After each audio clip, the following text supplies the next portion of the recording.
Dalawang LPA binabantayan ng pag-asa sa loob ng PAR. Narito ang report. Perwisyo sa ilang motorista at residente ang baha sa ilang kalsada na dulot ng pag-ulan sa Dilasag, Aurora. Ang ilang stranded kinakailangan pang magbayad ng 200 pesos sa sasakyang pribadong payloader upang makatawid sa baha. Ang mga motoristang walang pambayad sa pilitang inilulusong ang kanilang sasakyan. Ayon sa payloader operator at pahinante nito, hindi naman daw sa pilitan ang pagsakay sa kanila. Maulan pa rin sa Isabela kaya binabaha pa rin ang ilang tulay sa probinsya. Kabilang ang overflow bridges ng Bacolod, Cabagan, Santa Maria at Santo Tomas, Cabagan. Wala pa namang naiulat na binahang bahay sa lugar.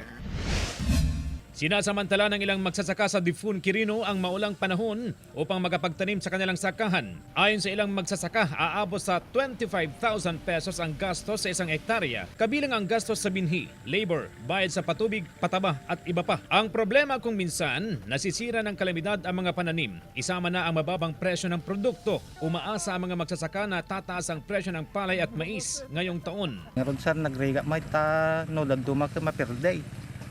Mas safe tiyanay na nagbababa presyo.